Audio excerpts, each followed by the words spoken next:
What's in Oscar's Trash Can? By Michaela Munchin, illustrated by Tom Cook. "Whew, is it ever hot," said Elmo. "Let's go get an ice cream cone," said Ernie. "Maybe that will help cool us off." Elmo thought that was a great idea, so they headed toward Hooper's store. As they passed Oscar's can, they noticed a sign. "Grouch Reunion," Ernie said. "What a day for a reunion," said Elmo. "I'll bet those grouches are even grouchier than usual on a hot day like this." Just then they heard the rattle of the trash can lid, and up popped Oscar. "Brr," he said. "The water in that swimming pool is chilly. I need to warm up a bit." "Pool?" asked Elmo. "What pool?" "My pool, of course," said Oscar. "Whose swimming pool do you think I'm talking about?" "Gee, Oscar," said Ernie, "I never even knew you had a swimming pool." "We grouches are full of surprises," Oscar said, chuckling. "You should see Uncle Oswaldo and Philomena. They had a big water fight, and both of them are soaked.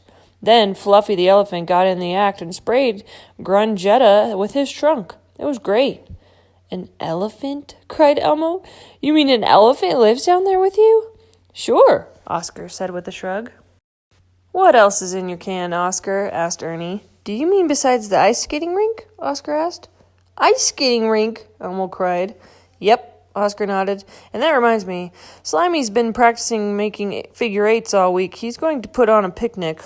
I'm serving stinkweed coleslaw, burnt potato chips, and hot dogs smothered with sardines." "Yuck," said Elmo, but Bernie quickly said, "Gee, Oscar, that sounds pretty great, especially if we could go swimming first. Say, would you mind if we came to your reunion?" "Mind? Of course I'd mind," Oscar cried. "We're having a grouch reunion, and as far as I know, neither one of you is a grouch." "Well, we could be," said Elmo. Oscar frowned and pulled out a mirror. He held it up to Elmo and said, "Take a look and tell me what you see." Elmo looked at his reflection in the mirror. "I see one cute little red monster," he said. Oscar held up the mirror for Ernie. "Do you see a grumpy face with thick, scowly eyebrows?" "No," Ernie admitted. "Well, that proves it," Oscar said. "Neither one of you is a real grouch." Then, from the depths of the trash can, they heard angry voices shouting and arguing. "Heh," laughed Oscar. "They're fighting over who gets to bowl first. There's nothing like a grouch reunion to bring out the worst in everyone. I certainly don't want to miss a good argument. So long, and have a really hot, rotten day."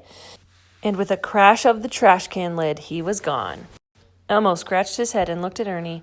"Do you really think that Oscar has a bowling alley in his can?" he asked. Slowly, Ernie lifted up the edge of the lid and peeked inside the trash can. "I can't see anything," he said with a shrug. "Let's go get that ice cream cone." As they walked away, they heard loud rumbling. They stopped to look at each other.